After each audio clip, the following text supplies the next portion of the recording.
Dale's been a bit of a paperweight in my garage. Little garage ornament, paperweight, whatever you want to call it. It hasn't moved in like 2 months. It's not ideal. Literally, right after we did the shifter install in the last video, test drove around the neighborhood, went solid. After that, went to Home Depot, pulling into the driveway, clutch pedal completely gone. And I haven't driven it since then. I tried to one time and it didn't work.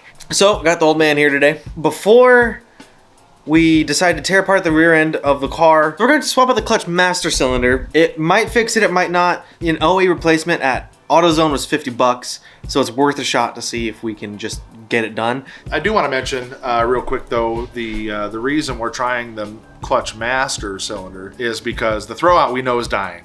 That's for sure. But the fact that no fluid came out on the ground from underneath, but the pedal's dead, we're gonna try this just in the event that it does work in there and can drive the car. The clutch bites fine. Then the transmission synchros have been hindered because of said throwout bearing problem, but not by us, by previous owners. And the shifter that's in there now, the MGW shifter is... It looks so good. Yeah, well, they look awesome. They're billet, well made in America.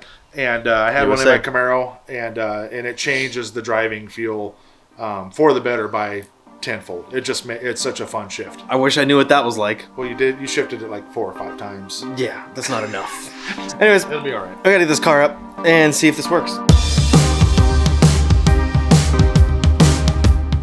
A little update real quick. Got the master cylinder disconnected from the clutch pedal, and I got the reservoir out here. It's hooked up right here, and I just unclipped those pins, carefully lowered it down, dumped it into this little painter's bucket that I've had that I've never used. And there's a little pin. That guy right there needs to come out. I think that's where we're at the moment. I did the crawl upside down because Aaron didn't know what he was looking for. Yeah, instead of moving the seat out of the car, I just crawled in there. Yeah, I watched one video on how to do this, and to say I skimmed it is an understatement. All right, so now I just gotta figure out how to get the rest of this out, and then we'll be on the install. We got the master cylinder in. Just put some more fluid in this little reservoir. We're all buttoned back up. Old man did all the rest of the inside stuff once again. And now we just gotta do the fun part and figure out how to bleed it. Is that? I'm not sure. I haven't done it. All right, gonna give you guys a little update. And by update,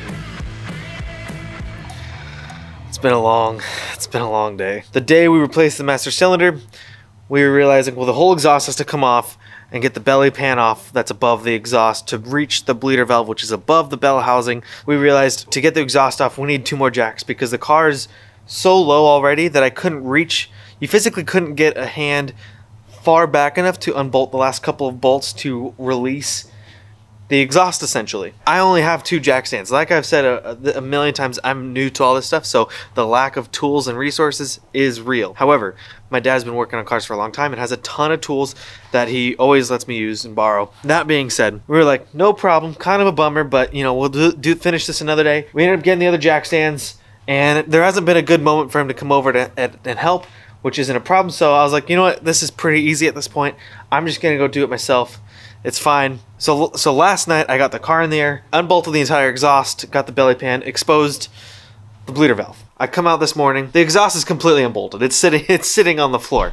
The jack I have does not fit under the car. Well, I just gotta roll it on some boards real quick and go from there. So at that point I start rolling the car and starting to get it up on the boards, and I'm like, I should probably just get somebody else for extra help. I went and grabbed my wife and just have her help me push the car on the boards, which I've done plenty of times before at this point. This one hurts. Okay, so we're pushing the car up, and I made some errors here. We get it on the front of the 2x6s here, the first board, and it does get on the rear boards. I'm like, all right, let's get up to the next level. The car rolled over the boards, if you can't tell where I'm going with this. And then here's the other issue. From the where the car's lined up, there's this lifted truck here. Thank God this truck is lifted because the Corvette went straight into it. And here are the consequences of my mistakes. Got this giant gash in the hood, tiny little guy right here, and a little guy right here. This doesn't pain me as much because these are easy to replace, even paint matched. This I would be definitely still frustrated with, but this could get mostly smoothed out with some buffing and maybe a paint match marker. It would definitely still be there, but it wouldn't be the end of the world. But this guy, This one deserves all the hate that I'm gonna get for this and the ridicule, because this is just Alright, so now I'll show you where we hit right here.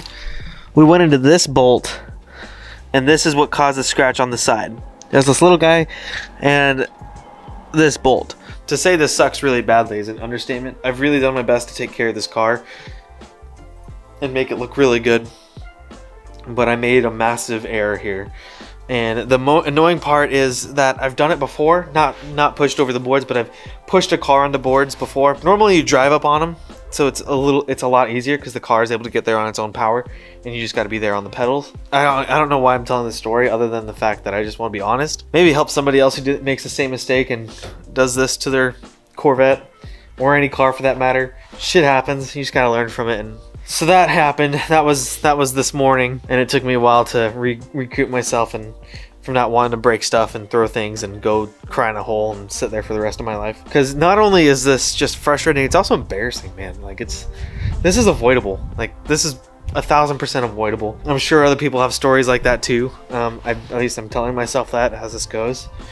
But man, is it frustrating beyond all get out. Man, yeah.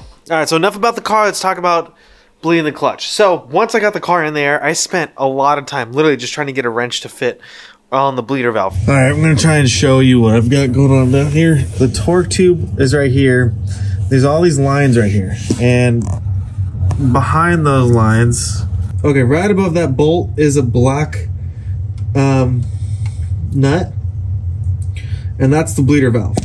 And even in front of this, you have no room to work. And I've been sitting out here for a while and haven't been able to get this to work. I've been so frustrated. I'm essentially saying that I've spent all the greater part of 6 hours today scratching my car and not able to get my wrench on a single nut. All right, big guns have been called. The old man the big guns, quarter-inch driver, yeah, tiny little guy. The old man thinks we might be able to knock something out here and try and get it done. It's worth the old college try. Yeah, and I'm just beyond defeated. So worst that can happen is nothing. Sad. It's all right. These are all learning things. I think the story here is you don't know what you don't know till you know. Till you know. On the plus side, with my presence here, I'll clean the bottom of your car off for you.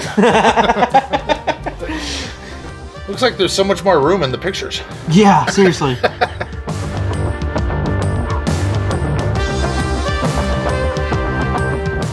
All right, so the old man came over, gave it the old college try, and what do you think? Oh man, we could have just grabbed a crescent wrench if we had one and taken that. What that guy on YouTube? But in order to crack that open, you need a 7/16 wrench. And so I just used a little crescent wrench to get in there, and I had an assistant up top. I don't think he's telling the truth on his video. Not at all. So I'm happy to hear that I'm not completely useless at this point. I can touch it with my hand, but there's no room for a socket.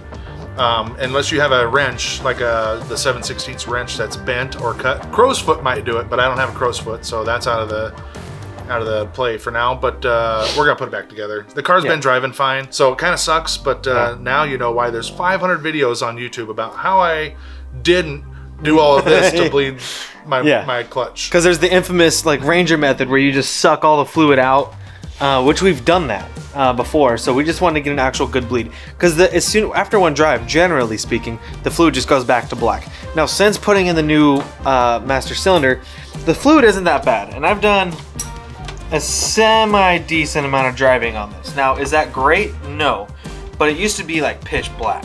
It's not as bad as it used to be.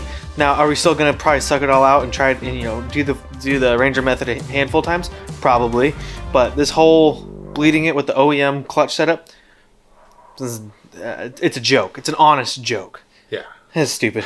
Anyways, we're gonna put it back together and do Next some burnouts. time this comes apart for clutch, it's gonna get the extendo, which is probably laying around here. Yeah, it's here's the actual replacement that we already bought because we thought this was originally the throwout bearing, which wouldn't be surprised if it still is starting to die. But in terms of the bleeding the clutch, so the fix for avoiding what we're doing now is when you do have your clutch out of your car, a C5 particularly, or any GM that has a hydraulic clutch, these are worth their weight in gold. You can basically run this tube all the way up to the reservoir. My 5th gen Camaro I did by myself, as a matter of fact. with this sitting up here at the front of the car while I pushed on the clutch. So that's going on when we do the clutch and the slave, but we're not there yet. Like my super well organized garage, guys? Yeah, me neither. We're gonna put this bitch back together and then go do some burnouts, because I need to let out some anger. Should be right about sunset time by the time this is... if we do it quick. I don't even know what time it is when I say that. I just know that it's closing in. Probably have this on the ground in an hour. Yeah, we have about an hour till sunset. All right, let's go. So we gotta go. Bye. Some would argue this video was a total waste of time, and some would have a solid argument that yes, they would be right. And well, we're not gonna take today as a total loss, because one, I did get a lot of experience under the car, unbolting the exhaust, bolting the exhaust, unbolting it again, and then bolting it back up again. So, ideal? No. Did it work? No. But the clutch is still working just fine. As you can see right here, we're cruising, a little sunset cruise. We're gonna do some burnouts. Well, that's all we got, boys. Thank you so much for watching. Make sure you like, subscribe, comment, share with a friend. But until next time, peace.